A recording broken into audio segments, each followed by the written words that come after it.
ஆன்மீகம் ஆனந்தம் சேனலுக்கு உங்களை அன்போடு வரவேற்கிறேன். நம்ம சேனலை முதல் முறையாக பார்க்குறவங்க மறக்காமல் சப்ஸ்கிரைப் பண்ணிக்கோங்க. அப்போ தான் ஆன்மீக விஷயங்களோட நீங்களும் இணைஞ்சிருக்க முடியும். ஆதிசங்கரர் அருளிய ஸ்ரீ சௌந்தரிய லகரியில் 4வது ஸ்லோகத்தையும் அதற்குரிய விளக்கத்தையும் இந்த பதிவில் நாம் தெரிந்து கொள்வோம். அனைத்து ராஜபோகங்களை பெறுவதற்கும் அவை நிலைத்து இருப்பதற்கும் இந்த ஸ்லோகத்தை சேவிக்க வேண்டும். ஸ்ரீ குருப்யோ நமஹ.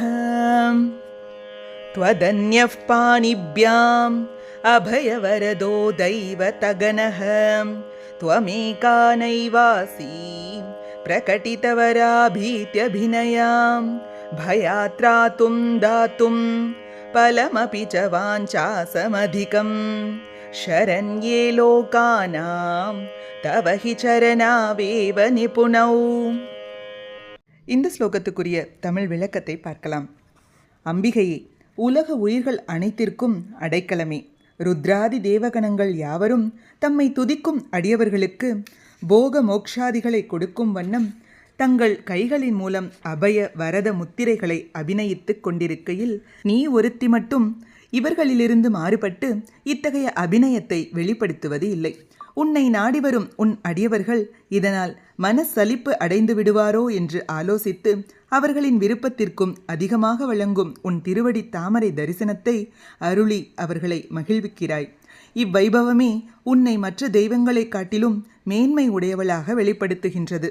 எளிமையாக சொல்லணும்னா, தாயே, மற்ற தேவர்களும் தெய்வங்களும் அபயவர பிரதானத்தை தங்கள் அபிநய முத்திரைகளால் காட்ட நீ மட்டும் அபிநயம் காட்டுவதில்லை. ஏனென்றால் இந்த அபயவர பிரதானத்தை விட அதிகமாக வேண்டிய வரங்களை கொடுப்பதற்கு உன் பாத தாமரை போதுமே என்று ஆசிரியர் கூறுகிறார். அனைத்து ராஜபோகங்களை பெறுவதற்கும் அவை நிலைத்து இருப்பதற்கும் இந்த ஸ்லோகத்தை சேவித்து அம்பாளுக்கு நைவேத்தியமாக எலுமிச்சம் பழ சாதத்தை படைக்க வேண்டும். சௌந்தரிய லகரியின் ஒவ்வொரு ஸ்லோகத்திற்கும் ஒவ்வொரு பலன்கள் உண்டு. இந்த பலன்களை பெறுவதற்கு தினமும் இந்த ஸ்லோகங்களை எல்லாம் சேவித்து அம்பாளின் அனுகிரகம் பெறுவோம். இது போன்ற ஸ்லோகங்களுக்கும் ஆன்மீக விஷயங்களுக்கும் மறக்காமல் நம்ம சேனலை சப்ஸ்கிரைப் பண்ணிக்கோங்க. நல்லதே நடக்கட்டும், நன்மையே பிறக்கட்டும். நன்றி, வணக்கம்.